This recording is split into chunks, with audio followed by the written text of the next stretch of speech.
Патничкиот транспорт е еден од најголемите придонесувачи во загадувањето на воздухот. И како што бројот на возила на улиците продолжува да расте, така се зголемуваат и штетните емисии.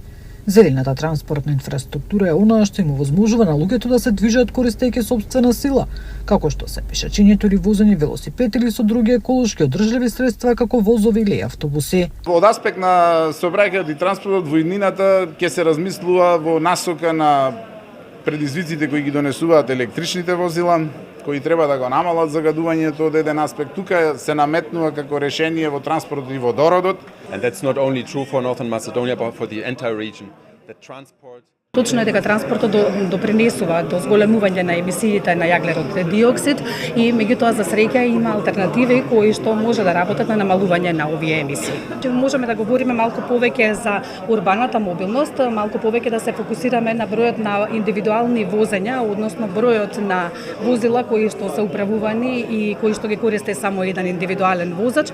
Подобри железници и повеќе електрични јавни превозни средства ќе го намалат загадувањето. What we are now want to establish with this.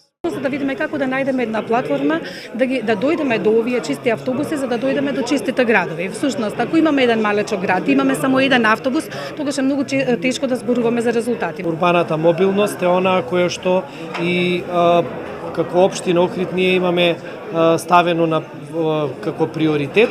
На регионалната конференција Зелени урбани транспортни решенија во Охрид, добрите познавачи истакнаа дека дури во случај кога е тешко или невозможно целосно да се отстрани автомобилот од транспортот, постојат начини да се зазелени транспортната инфраструктура и истовремено да се подобрат здравјето и квалитетот на животот. Нина Аритоновска, Сител телевизија.